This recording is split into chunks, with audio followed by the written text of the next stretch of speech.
آپ حضرات سے التماس ہے ایک مرتبہ سورہ حمد اور 3 مرتبہ سورہ اخلاص کی تلاوت فرما کر کے مرحوم مغفور ذاکر حسین زیدی ابن مرحوم مغفور ہادی حسین زیدی کی روح کو اصال فرما دیجیے۔ اللہم صلی علی محمد، اللہم صلی علی محمد، اللہم صلی علی محمد، اللہم صلی علی محمد۔ بسم اللہ الرحمن الرحیم، الحمدللہ رب العالمین، الرحمن الرحیم، مالک یوم الدین، ایاک نعبد و ایاک نستعین، اهدنا الصراط المستقیم، انعمت علیہم غیر المغضوب علیہم ولا الضالین۔ بسم اللہ قل هو اللہ احد، بسم اللہ قل هو اللہ احد، بسم اللہ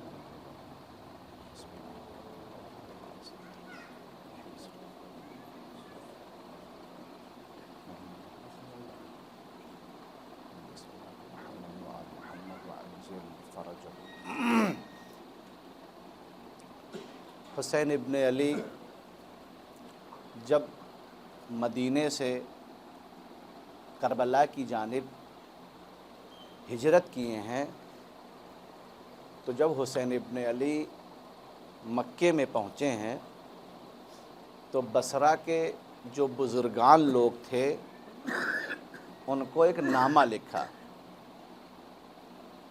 دیکھیے مجلس انشاءاللہ آج بھی ہو ہی رہی ہے، کل بھی ہے، پرسوں بھی ہے، تو میں ایک موضوع ایسا نکالنا ہوں کہ جو 2-3 دن مسلسل چلتا رہے۔ حسین ابن علی نے بصرہ کے بزرگوں کو ایک نامہ لکھا، ایک لیٹر لکھا، اس میں امام حسین علیہ السلام نے لکھا وَأَنَا أَدْعُوكُمْ، میں تم سب لوگوں کو دعوت دے رہا ہوں، کہاں؟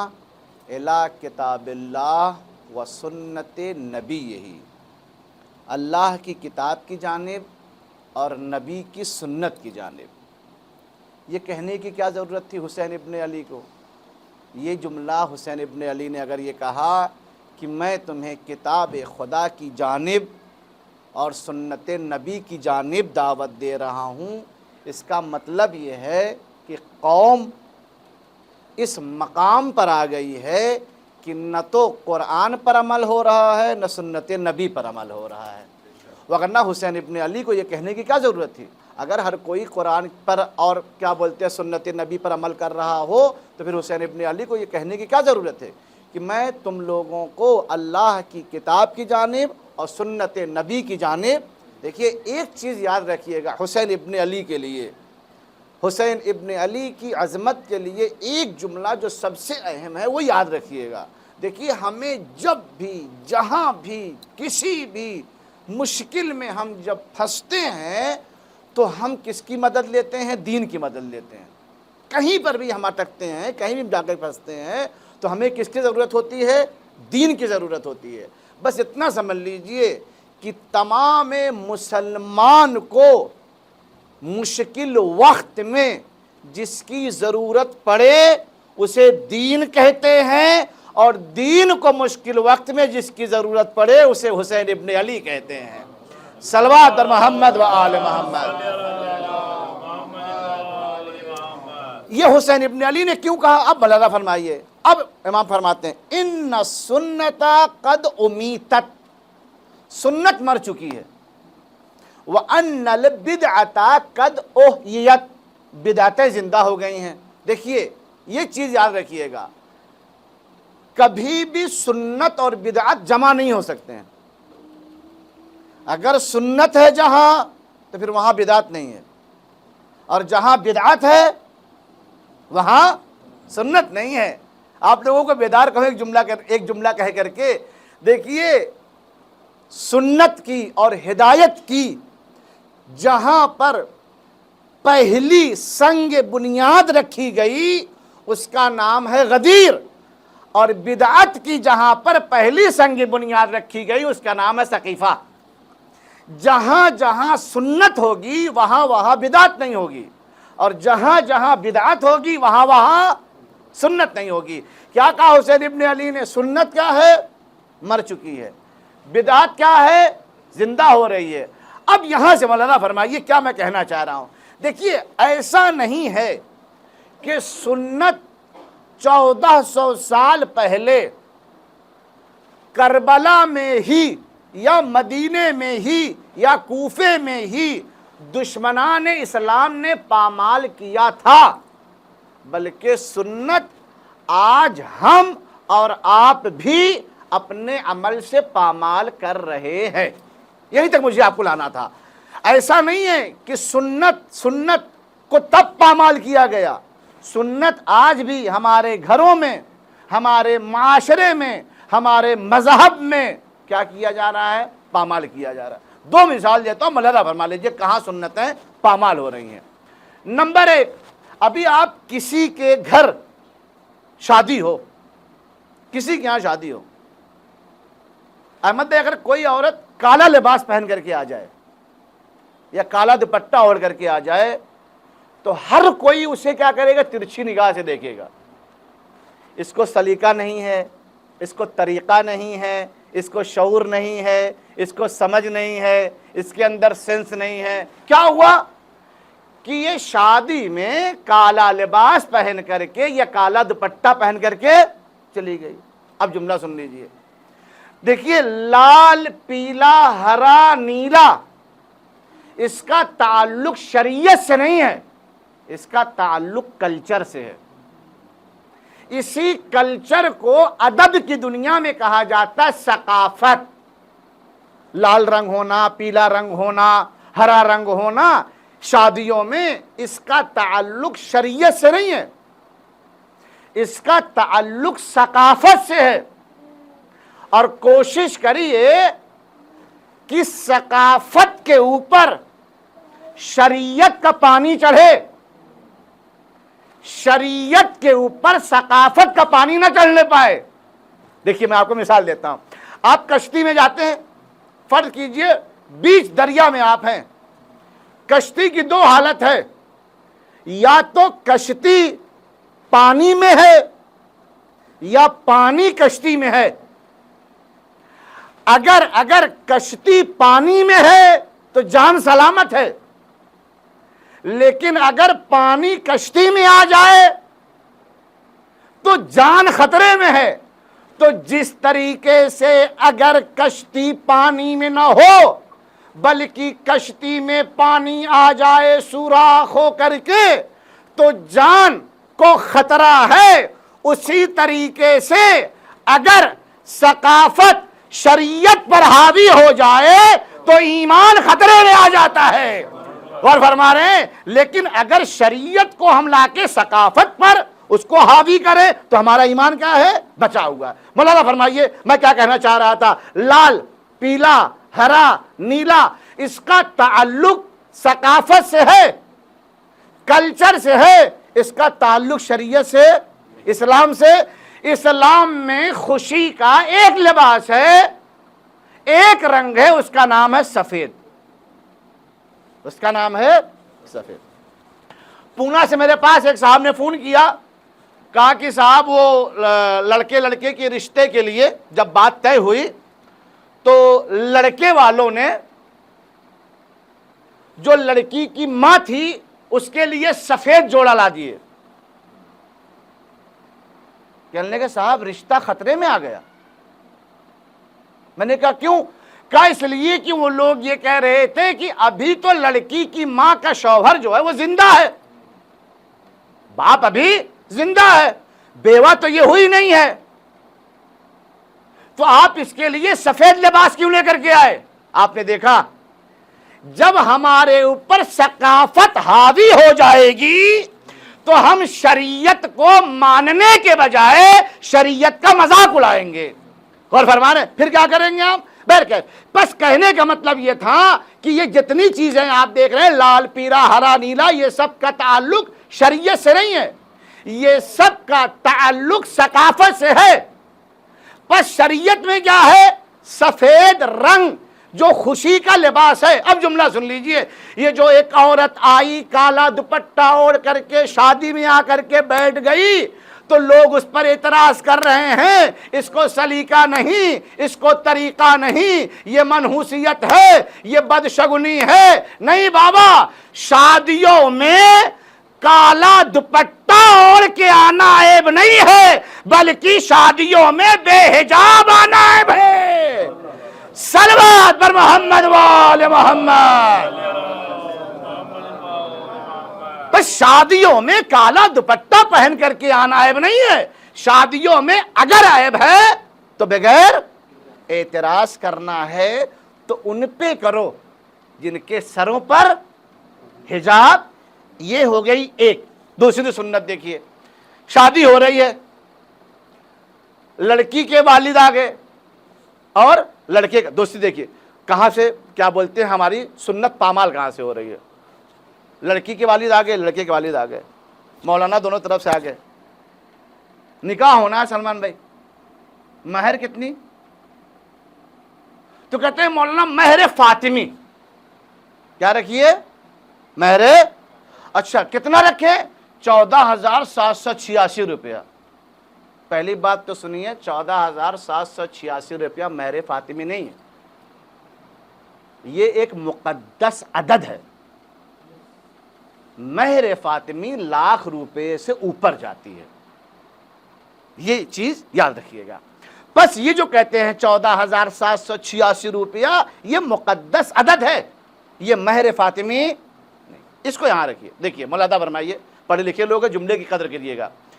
شادی اس سے نہ کریے جس کے ساتھ آپ کا گزارا ہو سکے، شادی اس سے نہ کریے جس کے ساتھ آپ کا گزارا ہو سکے، شادی اس سے کریے جس کے بغیر آپ کا گزارا نہ ہو سکے۔ نہیں پتا میری بات پہنچی کہ نہیں پہنچی؟ شادی اس سے نہ کریے جس کے ساتھ آپ کا گزارا ہو سکے، شادی اس سے کریے جس کے بغیر آپ کا گزارا نہ ہو سکے۔ جملہ سنیے، اس لیے کہ اس سے شادی کرنا جس کے ساتھ آپ کا گزارا ہو سکے، اسے کہتے ہیں محبت، اسے کہتے ہیں محبت، اور شادی اس سے کرنا جس کے بغیر آپ کا گزارا نہ ہو سکے، اسے کہتے ہیں مودت۔ غور فرما رہے آپ، میاں بیوی، ہسبینڈ اور وائف میں تعلق محبت کا نہیں ہونا چاہیے بلکہ مودت کا ہونا چاہیے۔ بس یہ بات میں نے آپ کی خدمت میں عرض کیا۔ ادھر سے لڑکی کا وکیل، ادھر سے لڑکے کا وکیل، ادھر سے لڑکی کا باپ، ادھر سے لڑکے کا باپ، کتنا مہر؟ مہر فاطمی۔ بس یہ جملہ کہہ کر کے مہر فاطمی تو 14,786 روپیہ نہیں، یہ ایک مقدس عدد ہے، مہر فاطمی نہیں ہے۔ کیوں مہر فاطمی کا اعلان کرتے ہیں آپ؟ مہر فاطمی کا اعلان آپ اور ہم کیوں کرتے ہیں؟ کہ مہر فاطمی کا اعلان کر کے ہم یہ بتانا چاہتے ہیں کہ ہمیں فاطمہ سے محبت ہے۔ گفتگو میری مکمل ہو گئی، اگر بات پہنچ گئی تو میری ماں کے حق میں دعا کریے گا، میں نے بات تمام کر دیا۔ یہ اعلان آپ کیوں کرتے ہیں کہ مہر فاطمی، مہر فاطمی، مہر فاطمی کیوں اعلان کرتے ہیں؟ کہ اس لیے کہ ہمیں فاطمہ سے محبت ہے۔ اب میرا سوال، صرف فاطمہ سے محبت ہے، علی سے محبت نہیں ہے؟ صرف فاطمہ سے محبت ہے، علی سے محبت نہیں ہے؟ ارے مولانا کیسی بات کر رہے ہیں؟ ہمیں فاطمہ سے بھی محبت ہے، ہمیں علی سے بھی محبت ہے۔ ہم نے کہا سنو، مہر فاطمی کا اعلان کرنا دلیل اس بات کی ہے کہ تمہیں فاطمہ سے محبت ہے، اور لڑکی والے سے جہیز نہ لینا، اس کا مطلب یہ ہوا تمہیں علی سے محبت ہے۔ صلوات بر محمد وآل محمد۔ لڑکی والے سے جہیز نہ لینا دلیل اس بات کی ہے کہ تمہیں علی سے، صرف فاطمہ سے محبت نہیں، علی سے بھی محبت۔ دو چیزیں میں نے عرض کیا، انشاءاللہ باقی اسی طریقے سے میں اور بھی چیزیں عرض کروں گا آپ کی خدمت میں آنے والی مجلسوں میں۔ بس میں نے اپنی بات کو تمام کر دیا، وقت بھی بہت کم ہے۔ بس میں آپ کی خدمت میں نے دو چیزیں عرض کی کہ سنتیں ہم بھی کیا کر رہے ہیں؟ پامال کر رہے ہیں۔ ابھی آپ کسی سے پوچھئے کہ گھر میں کس کی حکومت، تو اکثر آواز آتی عورتوں کی حکومت۔ جب بات عورتوں کی حکومت کی آتی ہے، دیکھیے میں پھر کہتا ہوں، میں مجلس پڑھ کر کے یہ کہوں آپ کہاں ہیں، یہ غلط ہے۔ میں مجلس پڑھوں اور آپ خود کہیے کہ میں کہاں ہوں، تب تو صحیح ہے۔ کیا؟ کس کی حکومت؟ عورتوں کی حکومت۔ پہلا جو لوگ ریئیکشن ظاہر کرتے ہیں وہ یہ ہے کہ ہاں یہ کیا ہے؟ عورت کے غلام ہیں۔ کیا ہے؟ عورت کے غلام۔ کس کی حکومت؟ مرد کی حکومت۔ تو کہیں گے عورت بڑی مظلوم ہے۔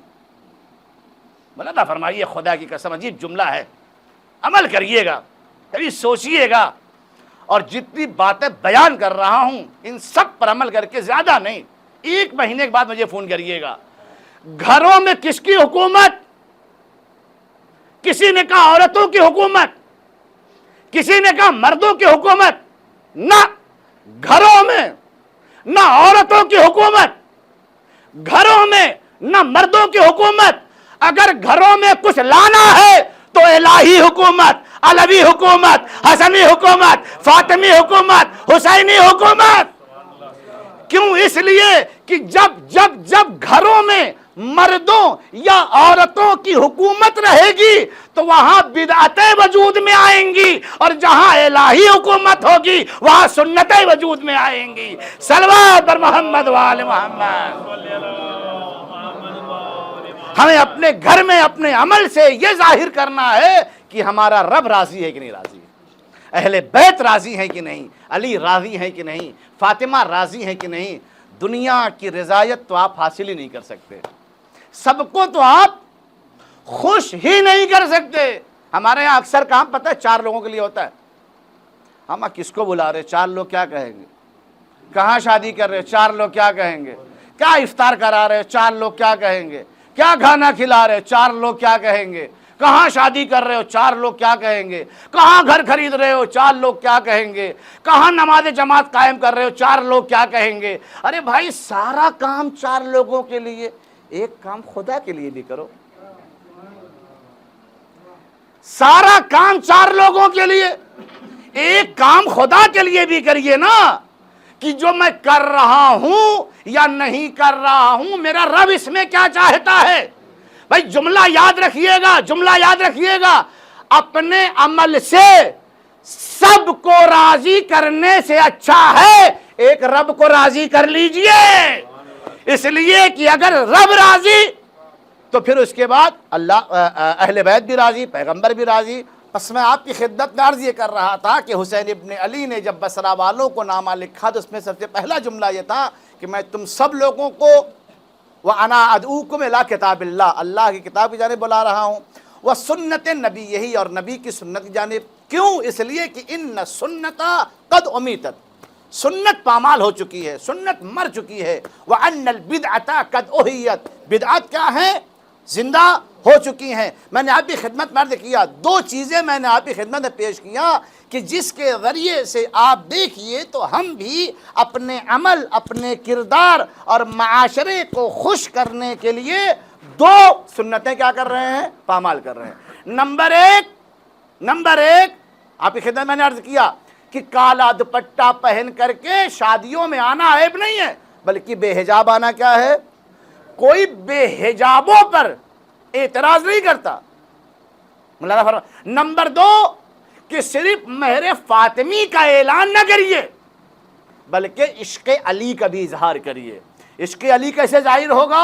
لڑکی والے سے جہیز۔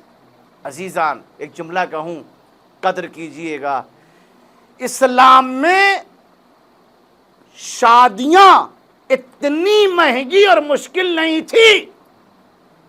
جملے کی قدر کیجئے، اسلام میں لڑکیوں کی شادی یا کلن شادی اتنی مہنگی نہیں تھی جتنی مہنگی، جملے کی قدر کریے گا، جتنی مہنگی فرعون صفت مالداروں نے کر دیا ہے۔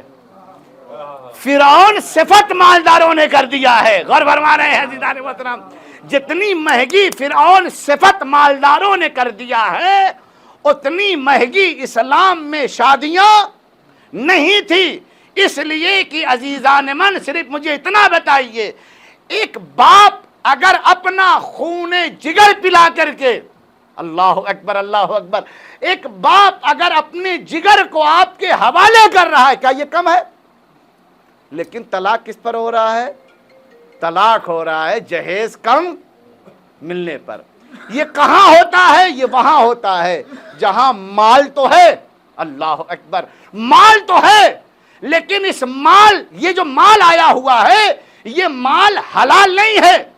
نہیں غور کریے گا، یہ مال حلال نہیں ہے بلکہ یہ مال حرام ہے، اس لیے کہ مال حلال بھی آتا ہے، مال حرام بھی آتا ہے۔ کہا کیسے پہچانے مال حلال ہے کہ مال حرام ہے؟ کہا اس کا آسان طریقہ یہ ہے، اگر مال آنے کے بعد فکر فرعون بن جائے تو مال حرام ہے، اگر فکر خدیجہ بن جائے تو مال حلال ہے۔ صلوات در محمد۔ بس ارباب اللہ، ایک مرحوم کے ایصال ثواب کی مجلس ہے، کربلا قربانی چاہتی ہے، کربلا ایثار چاہتی ہے، کربلا فداکاری چاہتی ہے، کربلا پیاس چاہتی ہے۔ کربلا میں مرنا اتنا مشکل نہیں ہے جتنا جینا مشکل ہے۔ ماہ مبارک رمضان ہے، بس 2-3 جملے سن لیجیے، مصاحب کی گفتگو مکمل۔ مرنا اتنا مشکل نہیں ہے جتنا جینا مشکل ہے۔ کیوں؟ اس لیے کہ کربلا میں جو جتنی جلدی شہید ہو گیا وہ جام کوثر سے سیراب ہو گیا، لیکن جو جتنی دیر تک زندہ رہا وہ اتنی دیر تک پیاسا رہا۔ اب آپ پہچانے کربلا میں سب سے آخر میں کس کی شہادت ہوئی؟ نہیں، ایک جملہ کہوں، اس حسین کی ہوئی جس کے لیے فاطمہ نے کہا تھا، علی میرے حسین کو رات میں پیاس بہت لگتی ہے، میرے حسین کی پیاس سے آگاہ رہنا۔ اللہ اکبر۔ میں کہوں گا بی بی آپ وصیت کر رہی ہیں، کربلا کے بن میں آئیے، حسین کو دیکھیے۔ ارباب ادب جملہ سنتے ہیں نا، 7 محرم سے پانی بند کر دیا گیا۔ ارے 7 محرم سے بچے پیاسے تھے، اللہ جانے حسین کب سے پیاسے تھے۔ آپ اور ہم دن بھر روزہ رکھتے ہیں تو سوچتے ہیں، ابھی تو ماشاءاللہ موسم اچھا ہے، اگر گرمیوں میں روزہ رکھتے ہیں کتنی پیاس بڑھ جاتی ہے۔ سوچئے ایک دن روزہ رکھ کر کے یہ عالم ہے، 12 گھنٹہ 14 گھنٹہ کربلا کا بن ہے، 3 دن کی پیاس ہے۔ نہیں، خالی کربلا کا بن اور 3 دن کی پیاس نہیں ہے، اسی میں حبیب کے لاشے کو بھی اٹھانا ہے، اسی میں زہیر کے لاشے کو بھی اٹھانا ہے، اسی میں حر کے لاشے کو بھی اٹھانا ہے، اسی میں عباس، اسی میں کیا اکبر کے لاشے کو بھی اٹھانا ہے۔ ان سب کے باوجود آپ محسوس کریے حسین کتنے پیاسے ہوں گے۔ میں آپ کو اشارہ کرتا ہوں حسین کتنے پیاسے تھے۔ 18 برس کا کلی الجوان جب میدان جنگ سے واپس آئے نا، ایک مرتبہ تڑپ کر کے کہا، بابا پیاس مارے ڈال رہی ہے، ان العطش قد قتلنی، بابا پیاس مارے ڈال رہی ہے۔ پتہ ہے حسین ابن علی نے کیا کہا؟